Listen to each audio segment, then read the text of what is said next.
Film की कहानी शुरू होती है और हम एक लड़के को देखते हैं जिसका नाम सोलोमन होता है। दरअसल सोलोमन एक ब्लाइंड लड़का है जिसके डैड लूकस उसे छोड़कर चले गए और वो अपनी माँ नीविया के साथ उसी जंगल में रहा करता है। तभी हम जंगल के अंदर किसी क्रीचर को देखते हैं जो किसी जानवर को घसीटकर जंगल की ओर ले जा रहा था। एक दिन जंगल में शिकार के लिए जाने से पहले सोलोमन अपनी कमर में एक रस्सी का सिरा बांध लेता है जिसका दूसरा सिरा उन्हीं के घर से बंधा हुआ था, जिससे कि रस्सी के सहारे वो अपने घर वापस पहुंच जाए। नीविया ने ही उसे इस तरह की चीजें सिखाई थी ताकि वो अंधा होने के बाद भी लड़ सके। सोलोमन ही सारे जाल को चेक करके अपना शिकार ढूंढ लेता है। फिर सोलोमन और नीविया अपने घर वापस आ जाते हैं। घर आने पर नीविया सोलोमन से शिकार को 2 हिस्सों में करवाती है और एक हिस्सा अपने लिए और दूसरा हिस्सा लेकर वो जंगल की ओर जाने लगते हैं। तब नीविया सोलोमन से कहती है कि आधा हिस्सा जंगल में फेंक दो। तब सोलोमन भी बिना किसी जवाब के वो हिस्सा जंगल में फेंक देता है और दोनों वापस घर आ जाते हैं। एक दिन नीविया सोलोमन को बताती है कि आज तुम्हारे डैड का जन्मदिन है, इसलिए हम लोग जन्मदिन की खुशी में रिवर साइड घूमने जाएंगे। तभी नीविया रास्ते में किसी से डरती है, लेकिन सोलोमन के पूछने पर वो सोलोमन को कुछ भी नहीं बताती। फिर वो दोनों फिशिंग करने लगते हैं। फिशिंग करते वक्त सोलोमन नीविया से पूछता है कि मरने के बाद क्या सब कुछ खत्म हो जाता है। नीविया सोलोमन को बताती है कि ऐसा कुछ भी नहीं है। अब हम देखते हैं कि अभी तक सोलोमन और नीविया अपने लिए एक मछली भी नहीं पकड़ पाए थे। तब सोलोमन जाल ढूंढने के लिए जंगल की ओर जाता है। थोड़ी दूर उसे जंगल में एक चैन मिलती है। वो उस चैन को देख ही रहा होता है, तभी वहाँ नीविया आ जाती है और वो सोलोमन से कहने लगती है कि मैंने तुम्हें जंगल में ज्यादा दूर जाने से मना किया था। ऐसा कहकर वो सोलोमन को लेकर घर वापस आ जाती है। घर आकर नीविया बहुत जोर जोर से खांसने लगती है। ये देखकर सोलोमन घबरा जाता है। तब नीविया बात का अनदेखा कर सोलोमन को वहाँ से लेकर अंदर चली जाती है। फिर हम देखते हैं कि नीविया और सोलोमन लूकस का बर्थडे सेलिब्रेट कर रहे हैं। सेलिब्रेट करने के बाद नीविया सोलोमन को सुलाने ले जाती है। वो उसे एक कहानी सुनाने लगती है। वो सुनाती है कि ये स्टोरी एक बेबी की है जो बिल्कुल सोलोमन की तरह अपने माँ बाप के साथ रहता था। एक दिन वो जंगल की ओर चला जाता है पर वो वापस आने का रास्ता भूल जाता है। तभी उसे जंगल में एक अजीब सी आवाज सुनाई देती है। तभी अचानक उसके सामने एक क्रीचर आ जाता है जो कि बहुत ही भूखा था और वो बेबी का शिकार करना चाहता था। बेबी डर के कारण वहाँ से भागने लगता है और काफी दूर भागने के बाद वो अपने घर पहुँच जाता है। घर पहुँचकर वो अपनी मम्मी पापा से कहता है कि अब वो कभी ऐसा नहीं करेगा। अब यहीं पर कहानी खत्म करके नीविया कमरे से बाहर आ जाती है। बाहर आने के बाद वो जंगल में चली जाती है। फिर सीन शिफ्ट होता है और कुछ सालों बाद हम देखते हैं कि सोलोमन अब बड़ा हो चुका है। नीविया ने सोलोमन के लिए एक रिकॉर्डिंग छोड़ी थी जिसे सोलोमन सुनते रहता था। उस रिकॉर्डिंग में नीविया कह रही थी कि सोलोमन मुझे माफ कर दो, मुझे तुम्हें छोड़कर जाना पड़ा। अब तुम्हें और भी स्ट्रॉन्ग बनना पड़ेगा। इसके लिए तुम्हें हमारे 3 रूल फॉलो करने होंगे जिससे कि तुम सुरक्षित रहो। पहला रूल ये है कि तुम्हें अपने और उस जंगल दोनों के लिए शिकार करना होगा और दूसरा रूल ये है कि जब तुम निराश हो जाओ तब कभी भी हार मत मानना, बस हमारा फैमिली गाना गुनगुनाते रहना, इससे तुम्हें काफी राहत मिलेगी। और तीसरा रूल बहुत ही जरूरी है कि अपनी रस्सी कभी भी मत खोलना। ये रस्सी तुम्हारा गाइड है और ये जमीन तुम्हारा घर, तो कभी भी इस रस्सी को अपने से अलग मत करना। नीविया के चले जाने के बाद सोलोमन ने हमेशा इन रूल को फॉलो किया। ऐसे ही एक दिन वो शिकार के लिए जंगल जाता है पर उसे वहाँ कोई भी शिकार नहीं मिलता, इसलिए वो कुछ मछलियाँ ही पकड़ कर ले आता है। पिछले 2 दिनों में उसके ट्रैप में कोई भी शिकार नहीं फंसा था, इसलिए वो ड्राई फ्रूट ही खाकर अपना काम चला रहा था। तभी उसे जंगल की ओर से एक क्रीचर की आवाज सुनाई देती है और ये आवाज बहुत ही खौफनाक थी। वो जंगल की ओर जाता है तो उसे चैन की आवाज सुनाई देती है। वो आवाज सुनकर वापस अपने घर आ जाता है और अपनी मॉम का गाना सुनने लगता है और सो जाता है। अब रात को उसे नींद नहीं आ रही थी तो वो बाहर आकर बैठ जाता है। कुछ देर बाद उसे जंगल की ओर से उसकी बकरी की आवाज सुनाई देती है। वो उस आवाज की मदद से जंगल के किनारे तक पहुंच जाता है। वहाँ पहुंचकर उसे बकरी जख्मी हालत में पड़ी हुई मिलती है। उसे लगता है कि शायद उसे किसी जानवर ने घायल किया होगा। तभी अचानक एक जानवर मिली को जंगल की ओर खींच लेता है। फिर सोलोमन डर के घर आ जाता है, लेकिन इस हादसे से वो काफी ज्यादा डर चुका था, लेकिन फिर भी वो हार नहीं मानता है और दूसरे दिन शिकार के लिए जंगल की ओर जाने लगता है। दरअसल उसे जीना तो था और उसे सर्वाइव ही करना था, लेकिन वो देखता है कि आज भी उसके सारे ट्रैप खाली पड़े हुए हैं। पर थोड़ी ही देर बाद कुछ दूर से उसे बंदूक चलने की आवाज सुनाई देती है। पास जाने पर उसे पता चलता है कि वहाँ पर एक हिरन मरा हुआ है, शायद इसका अभी अभी शिकार हुआ था। तभी वहाँ पर शिकारी भी पहुँच जाता है और सोलोमन से कहता है कि ये शिकार मेरा है, लेकिन सोलोमन घबराहट में उस पर अटैक कर देता है। पर शिकारी सोलोमन को बेहोश कर देता है। जब सोलोमन को होश आता है तब वो आदमी सोलोमन को बताता है कि घबराने की कोई जरूरत नहीं है, मैं तुम्हें कुछ नहीं करूंगा। वो उसे अपना नाम हैंक बताता है। वो सोलोमन की कमर में बंधी हुई रस्सी की मदद से सोलोमन को उसके घर पर लाता है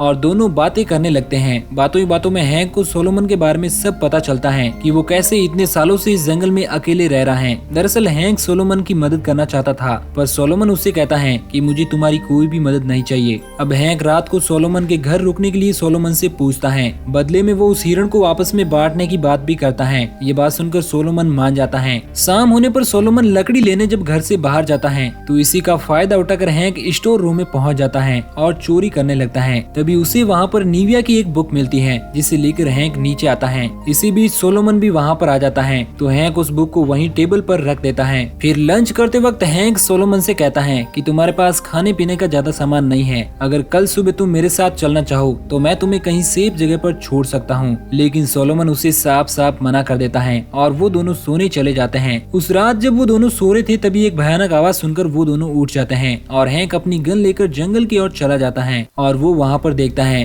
कि एक जानवर मरा पड़ा है। उसके सामने वाले पेड़ पर बड़ी बड़ी नाखून के निशान होते हैं। थोड़ी से आगे बढ़ने पर उसे एक पेड़ के पीछे किसी के होने का एहसास होता है जो कि एक क्रीचर जैसा था। हैंक उस पर गोली चलाता है लेकिन वो गोली की आवाज सुनकर तेजी से हैंक की ओर बढ़ने लगता है। हैंक उससे बचकर भागते हुए वापस घर आ जाता है। सोलोमन भी बहुत डरा हुआ था। हैंक के पूछने पर वो उसे कोई भी जवाब नहीं देता है और चादर ओढ़ कर सो जाता है। आखिर वो क्या चीज थी ये सोचकर हैंक भी सो जाता है। सुबह वो दोबारा सोलोमन से पूछता है कि क्या तुम्हें उस क्रीचर के बारे में कुछ भी पता है। सोलोमन उसे मना कर देता है। अब हैंक उससे कहता है कि अभी भी हमारे पास बहुत सारे हिरण का मांस पड़ा हुआ है, तो मैं ये सोच रहा था कि जाने से पहले मैं तुम्हें इसे पीस आउट करना सिखा दूं ताकि सर्दियों में भी तुम इन्हें आराम से खा सको। हैंक सोलोमन का स्मोकर रिपेयर करने की सोचता है जिसके लिए उसे एक चैन की जरूरत पड़ेगी। तो सोलोमन उसे उस चैन के बारे में बताता है जिसे उसने बचपन में देखा था। फिर हैंक और सोलोमन जंगल में चले जाते हैं जहाँ पर सोलोमन जाते हुए अपने ट्रैप को चेक कर रहा था। ये देखकर हैंक सोलोमन से इम्प्रेस हो जाता है। सोलोमन उस रस्सी की मदद से हैंक को उस जगह पर ले जाता है जहाँ पर उसने चैन को देखा था।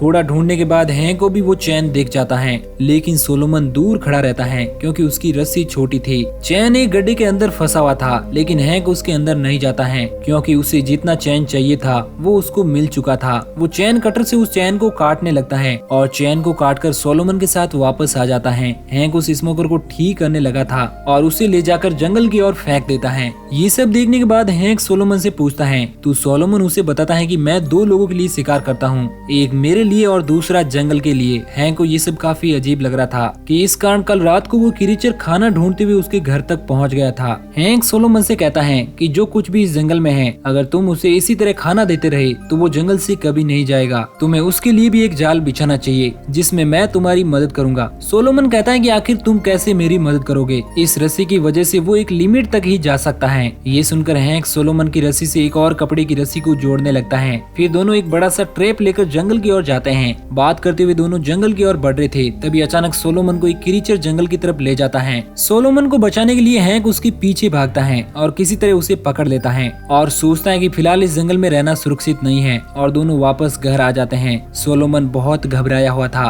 अब हैंक सोलोमन को निविया की वो बुक सुनाता है जिसमें निविया ने सोलोमन के बचपन से जुड़े हर किसी को लिख रखा था। पढ़ते पढ़ते अचानक हैंक रुक जाता है क्योंकि एक पेज पर निविया ने एक सिंबल बनाया हुआ था और लास्ट पेज पर कुछ ऐसा लिखा हुआ था जिसे देखकर हैंक परेशान हो जाता है। वहाँ पर लिखा होता है कि एक रात उसकी और लूकस के बीच किसी चीज को लेकर लड़ाई हो गई थी। गुस्से में आकर लूकस ने सोलोमन को उससे छीन लिया। इससे पहले कि वो सोलोमन को कुछ नुकसान पहुंचाता उसने उसे बचा लिया। निविया के हिसाब से उसने जो कुछ भी किया उसके अच्छे के लिए किया। दरअसल उस रात को निविया ने लूकस को मार दिया था। हैंक अब ये बात सोलोमन को कैसे बताए तो वो बहाना करके सोने चले जाता है। हैंक सोलोमन के सोने के बाद अपनी बंदूक और एक बड़ा सा ट्रैप लेता है और रात के अंधेरे में ही जंगल की ओर निकल जाता है। वहाँ पर उसे झाड़ियों का एक टेंट नजर आता है जैसे निविया ने उस बुक में लिख रखा था। उसमें वो सोलोमन से माफी मांग रही थी और लास्ट पेज पर लूकस का नाम भी लिखा हुआ था। ये सब देखने के बाद हैंक उस टेंट के बाहर उस ट्रैप को सेट कर देता है। उधर सोलोमन भी जग गया था और हैंक को चारों तरफ पुकारता है, लेकिन हैंक की कोई खबर ना मिलने पर वो मायूस हो जाता है।